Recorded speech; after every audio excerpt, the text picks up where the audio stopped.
Well, hello, everybody, and welcome to this module on the core of discovery.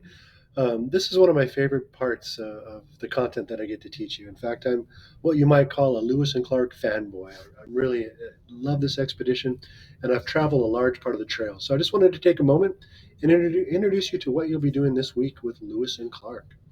And it all begins with Thomas Jefferson's desire to help the farmers. Um, when Jefferson was president, he had the opportunity to buy a large chunk of land. And in doing so, he hoped that it would continue to grow the agrarian or farming economy of the United States. But when he had bought the land, he had no idea what he had purchased, so he wanted to send some people to explore it. So that's where Meriwether Lewis and William Clark come into the picture. Together, they are going to assemble a corps of discovery, and they're going to travel up the Missouri River, and they're going to see some incredible uh, land. This is how they went up a lot of the river, and you're going to see this in the Great Discovery, the video. You'll see this giant keel boat that they used, but more often than not, the wind wasn't strong enough, and they had to tow the boat by hand. As they got up towards the Rocky Mountains, they started to see a lot of buffalo, and these are some buffalo that I saw in Custer's National Park up in North Dakota and South Dakota. Incredible animals, and thousands of them. If you look in the distance, you could see that they realized that pretty soon the Missouri River was not going to go across the country, and they were going to have to cross the mountains. And incredible country that you can still see today. And by the way, all of these pictures except one I took myself. As they get towards the Rocky Mountains, they're going to see that the Missouri River is going to disappear, and they're going to have to cross the Continental Divide. Now, I have had a chance to tour the Rockies many times, and it really is a beautiful place to spend an afternoon of summer, if you will. They started running into bears. This particular bear, although he's very fat, hasn't missed many meals. This is not the bear they were concerned about. They were really concerned about the grizzly bear. And this is a copy of a picture of a grizzly bear, rather, that I saw in the Yellowstone Grizzly Bear Foundation. And this bear was massive. To put that in perspective, that's my hand inside the paw print of this bear. And by the way, this bear was only 7 years old, so he was just like a juvenile bear. Um, but he had been rescued as his mom was killed by a car in an accident just outside Yellowstone National Park.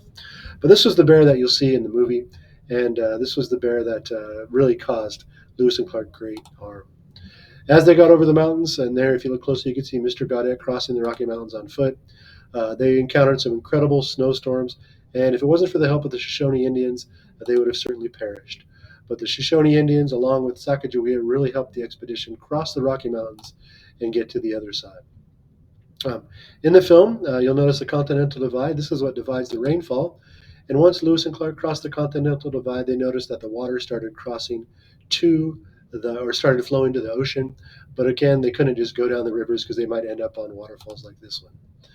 Again, I told you I took every picture in this presentation except one, and this one I did not take. This is in Glacier National Park. It's called Logan's Pass.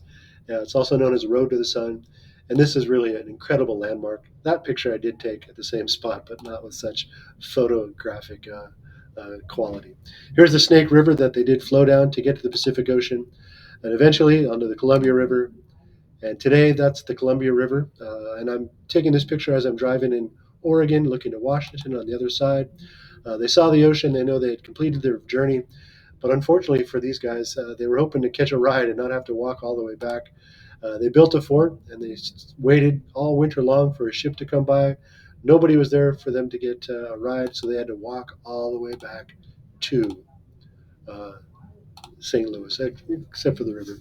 There's a much younger Mr. Gaudette, as I saw a lot of the trail, and there's Mr. and Mrs. Gaudette. And today you can still see a lot of what Lewis and Clark saw, with the exception of a bridge or an airplane or a satellite. And of course, I saw it in the comfort of a Toyota Tacoma with a four-wheel drive and an incredible sound system and all my supplies. I can only imagine what it would take to actually walk this trail over 2,000 miles one direction, and really to survive would be something that I don't think modern people would be able to do it. But with the Lewis and Clark expedition, we see a huge impact on the country. Not only does it double the size of the nation with this new land, 13 states will carve its territory out of the Louisiana Territory, but the resources that came and the relations with Native Americans. But in reality, this is what started Americans thinking about extending their boundary all the way to the Pacific Ocean. So it's going to start the growth of this nation, and of course, we'll see the conflict that came with it. I hope you enjoyed this short 5-minute presentation. I'll see you guys on Thursday, and we'll talk a little bit more about Hamilton, Jefferson, and of course, the Lewis and Clark expedition. Have a great week, and I'll see you on Thursday.